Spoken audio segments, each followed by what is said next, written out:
अस्सलाम वालेकुम। तो आज का हमारे पास लेक्चर नंबर 13 है, जिसका हमारे पास कंसेप्ट और टॉपिक है कि अर्थमेटिक एंड असाइनमेंट ऑपरेटर। जिस तरह हमने अर्थमेटिक ऑपरेटर पढ़ा टाइप ऑफ ऑपरेटर में से, और उसी तरह हमारे पास सेकंड नंबर आता है असाइनमेंट ऑपरेटर, या फिर इसको मैं बोलता हूँ कि अर्थमेटिक एंड असाइनमेंट ऑपरेटर।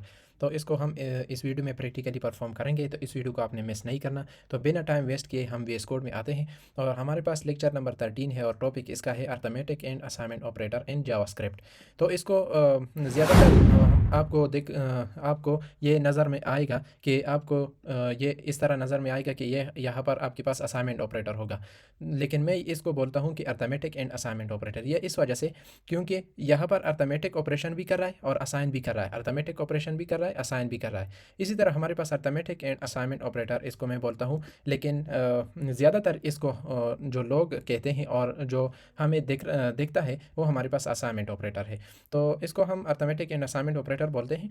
तो इसको हम प्रैक्टिकल देखते हैं कि किस तरह हमारे पास ये होता है। फॉर एग्जांपल यहाँ पर मैं लेट एक हमारे पास टाइप है, और यहाँ पर मैं एक वेरिएबल लेता हूँ फॉर एग्जांपल ए के नाम से, और उसमें मैं स्टोर कर देता हूँ फॉर एग्जांपल 2 को मैंने स्टोर कर लिया। ये जो मैंने असाइन कर दिया है, ये हमारे पास क्या है, ये हमारे पास असाइनमेंट ऑपरेटर है। अब यहाँ पर हमारे पास अर्थमेटिक यूज़ नहीं हुआ है, तो इसको हम सिर्फ असाइनमेंट ऑपरेटर बोलते हैं।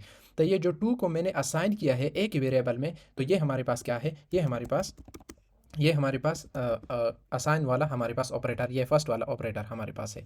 तो इसको मैं इस तरह कहता हूँ कि ये हमारे पास क्या है, ये वाला ऑपरेटर है, और फिर इसको मैं प्रिंट भी कर देता हूँ कि ये हमारे पास क्या है, ये वाला हमारे पास आउटपुट में आ जाएगा। अब जब मैं इसको रन करता हूँ तो यहाँ पर आप देख सकते हैं कि ये हमारे पास ऑपरेटर है, और इसमें हमने क्या कर दिया है, इसको हमने यूज़ किया है, और ए वेरिएबल में हमने 2 को स्टोर किया है, जो कि हमारे पास यहाँ पर डिस्प्ले हुआ है।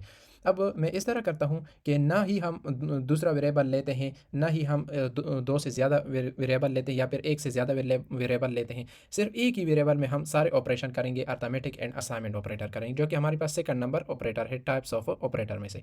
और इसमें हमारे पास सेकंड नंबर क्या है, इसको हम देख लेते हैं कि इसमें हमारे पास क्या हुआ है कि ये हमारे पास हम इसको इस तरह लिख सकते हैं सेकंड नंबर को कि ए प्लस इक्वल टू, और इसको मैं फॉर एग्जांपल इसमें मैं 3 को ऐड कर देता हूँ। ये किस तरह होगा, ये 3 हमारे पास पहले ये असाइन नहीं होगा, ये पहले ऐड होगा ए के साथ। अब ए में हमारे पास क्या है, लेटेस्ट वैल्यू हमारे पास 2 है, तो 2 को 3 के साथ पहले ये क्या करेगा, ऐड करेगा। तो 3 प्लस 2 हमारे पास क्या आएगा, 3 प्लस 2 हमारे पास, यहाँ पर मैं लिख भी देता हूँ कि अपडेटेड वैल्यू यहाँ पर हमारे पास क्या होगी, यहाँ पर हमारे पास अपडेटेड वैल्यू हमारे पास यहाँ पर होगी 2। अब यहाँ पर हमारे पास अपडेटेड वैल्यू हो जाएगी 3 प्लस 2 एंड 2 हमारे पास क्या हो जाएगी, 5 हो जाएगी। अब जब 5 हो जाएगी तब हमारे पास असाइन होगी ए को, तो अपडेटेड वैल्यू हमारे पास क्या हो जाएगी, हमारे पास 5 हो जाएगी। इस तरह हमारे पास पहले ये अर्थमेटिक ऑपरेशन करता है, और फिर उसके बाद असाइन करता है उसी वेरिएबल को। अब अगर मैं आप लोग को दिखा देता हूँ कि ये हमारे पास किस तरह हुआ है, यहाँ पर इस तरह अगर मैं कर दूं, तो यहाँ पर कंसोल पर आप देख सकते हैं कि हमारे पास 5 आया है। तो ये इस तरह हमारे पास होता है, ये पहले अर्थमेटिक ऑपरेशन परफॉर्म करता है, किसके साथ, ये जो भी आपने कांस्टेंट वैल्यू यहाँ पर ली होगी, ये उसको अर्थमेटिक ऑपरेशन उसके साथ अर्थमेटिक ऑपरेशन परफॉर्म करता है। किसके साथ, ये जो आपके पास वेरिएबल होता है इसके साथ अर्थमेटिक ऑपरेशन परफॉर्म करता है, और फिर असाइन करता है किसको, इस वेरिएबल को, फिर वो असाइन करता है। तो इसी तरह हमारे पास थर्ड नंबर जो ऑपरेटर है वो हमारे पास माइनस का है, ये भी इसी तरह है। फॉर एग्जांपल यहाँ पर मैं लिख देता हूँ 4 को, तो ये पहले क्या कर देगा, ये पहले ये सब्ट्रैक्ट कर लेगा ए के साथ। ए में हमारे पास अपडेटेड वैल्यू हमारे पास 5 है, तो 5 माइनस 4 हमारे पास कर लेगा यहाँ पर, तो 5 ए में हमारे पास क्या हो जाएगा, ए में हमारे पास 1 हो जाएगा। तो फिर हमारे पास ये जब 1 हो जाएगा, फिर हमारे पास असाइन कर देगा ए को, मतलब अपडेटेड वैल्यू हमारे पास क्या हो जाएगी, हमारे पास 1 हो जाएगी। तो इसको भी मैं इसी तरह यहाँ पर प्रिंट कर देता हूँ, सिर्फ मैं चेंज कर दूंगा इस तरह। तो मैं अगर रन कर दूँ तो यहाँ पर आप देख सकते हैं कि हमारे पास 1 आ गई है। इसी तरह हमारे पास ये मल्टीप्लिकेशन का भी इसी तरह है कि इसको हम किस तरह लिख सकते हैं, स्टेरिक इक्वल टू, और यहाँ पर फॉर एग्जांपल मैं इस तरह लिख देता हूँ 2 को, तो 2 मैंने लिख दी। अब ये पहले क्या कर देगा, अपडेटेड वैल्यू हमारे पास ए में क्या है, ये ए के साथ मल्टीप्लाई करता है, ये अर्थमेटिक ऑपरेशन परफॉर्म करता है ए के साथ। ए में अपडेटेड वैल्यू 1 है, तो 1 मल्टीप्लाई 2 हमारे पास क्या हो जाएगा, 2 हो जाएगा। तो हमारे पास यहाँ पर क्या हो जाएगी, यहाँ पर ए में हमारे पास 2 हो जाएगी। फिर हमारे पास जब 2 हो जाएगी, फिर हमारे पास असाइन होगी ए को, तो अपडेटेड वैल्यू हमारे पास हो जाएगी 2। तो इस तरह मैं यहाँ पर भी इस तरह लिख देता हूँ, सिर्फ इसको मैं चेंज कर देता हूँ। फिर हमारे पास क्या आंसर आएगा, यहाँ पर कंसोल पर आप देख सकते हैं कि हमारे पास 2 आंसर आया है।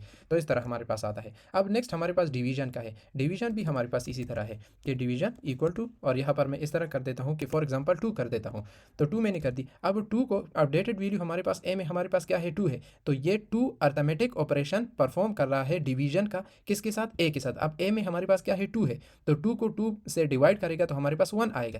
तो 1 पर हमारे पास क्या कर देगा, ये 1 असाइन कर देगा, किसको, ए वेरिएबल को असाइन कर देगा। तो ए में हमारे पास क्या हो जाएगी, अपडेटेड वैल्यू 1 हो जाएगी। तो अगर आपने देखना है तो कंसोल डॉट लो करें और फिर सेम इसी तरह है, लेकिन स्ट्रिंग को अगर चेंज करना चाहते हो तो आप चेंज कर सकते हैं अपने आप को समझाने के लिए। तो यहाँ पर आप देख सकते हैं कि हमारे पास 1 आ गई है। अब नेक्स्ट हमारे पास है मॉडुलस का ऑपरेटर। हमारे पास मॉडुलस इक्वल टू हमारे पास है। तो इसको हम किस तरह लिख सकते हैं, ए मॉडुलस इक्वल टू, इस तरह अगर मैं लिख दूँ, फॉर एग्जाम्पल यहाँ पर मैं 2 लिख दूँ, या फिर इस तरह मैं लिख दूँ 3 लिख दूँ, तो हमारे पास क्या हो जाएगा। अब ये अपडेटेड वैल्यू हमारे पास ए में हमारे पास 1 है। 1 को ये क्या कर देगा, 3 पर डिवाइड कर देगा।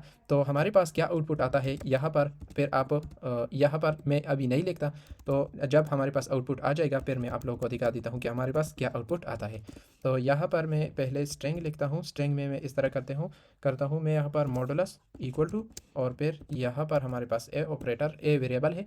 तो इसको जब मैं रन करता हूँ तो यहाँ पर भी आप देख सकते हैं कि हमारे पास रिमाइंडर क्या आता है, रिमाइंडर हमारे पास 1 आता है। तो इस तरह हमारे पास ये पहले हमारे पास क्या करता है, ये मॉडुलस अर्थमेटिक ऑपरेशन परफॉर्म करता है 3 को किसके साथ, ए के साथ। ए में हमारे पास अपडेटेड वैल्यू क्या है, 1 है।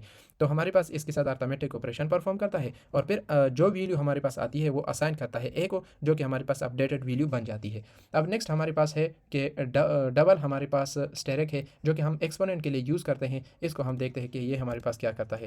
डबल स्टेरिक, ये पहले हमारे पास अर्थमेटिक ऑपरेशन परफॉर्म करता है, फिर हमारे पास क्या करता है, फिर हमारे पास असाइन करता है इसको। तो अगर ये हमारे पास एक्सपोनेंट के लिए यूज़ होता है, तो अगर इसको हम देखें, इसका हम आउटपुट देखें, तो यहाँ पर अगर इसका हम आउटपुट देखें तो ये हमारे पास डबल स्टेरिक है। इसका अगर हम आउटपुट देखें तो आउटपुट इसका भी हमारे पास 1 आता है। तो ये भी हमारे पास, इसका भी हमारे पास 1 आया है, क्योंकि अगर इसका एक्सपोनेंट हम देखें तो हमारे पास इसका भी हमारे पास 1 आता है। तो ए में हमारे पास 1 है, 1 का एक्सपोनेंट हमारे पास यहाँ पर 2 है। तो 1 हमारे पास अगर 2 टाइम हम करें तो हमारे पास क्या आता है, 1 ही आता है। इस वजह से हमारे पास आउटपुट में भी हमारे पास 1 आया है। तो अकॉर्डिंग टू जो अपडेटेड वैल्यू होती है उसके बिना पर, उसके मुताबिक ये क्या करता है, arithmetic and assignment operation perform करता है। एक बात मैं सिंपल समझा दूँ आप लोगों को, इससे आप लोगों को अंदाज़ा हो जाएगा कि हमारे पास अर्थमेटिक एंड असाइनमेंट ऑपरेटर क्या होता है। इसमें आपके पास क्या होता है कि पहले हमारे पास जो भी ऑपरेशन होता है, लेकिन मैं आप लोगों को समझा देता हूँ। ये पहले अर्थमेटिक ऑपरेशन परफॉर्म करता है। ये जो हमने 3 लिया है, कोई भी वैल्यू हो, ये पहले क्या करता है, ये 3 ए के साथ अर्थमेटिक ऑपरेशन परफॉर्म करता है। जो भी आपके पास ऑपरेशन हो, प्लस हो, माइनस हो, मल्टीप्लाई हो, डिवाइड हो, मॉडुलस हो, या फिर डबल स्टेरिक हो, जो कि एक्सपोनेंट के लिए हम यूज़ करते हैं। तो ये पहले अर्थमेटिक ऑपरेशन परफॉर्म करता है। जो भी हमारे पास अपडेटेड वैल्यू आती है, फिर वो उसको क्या करता है, अपडेट करता है, उस वेरिएबल को अपडेट करता है कि इस वेरिएबल में हमने ये वैल्यू हमारे पास अपडेट हुई है। तो इस तरह हमारे पास अर्थमेटिक एंड असाइनमेंट ऑपरेटर होते हैं। अगर इसके हवाले से किसी को कोई भी कन्फ्यूजन हो, कोई इशू हो, तो आप कमेंट सेक्शन में कमेंट कर सकते हैं, मैं उसका आंसर दे दूँगा। कोई इशू हो तो आप बोल सकते हैं। तो आज के लिए इतना ही, मिलते हैं नेक्स्ट लेक्चर में, नेक्स्ट वीडियो में। Thank you.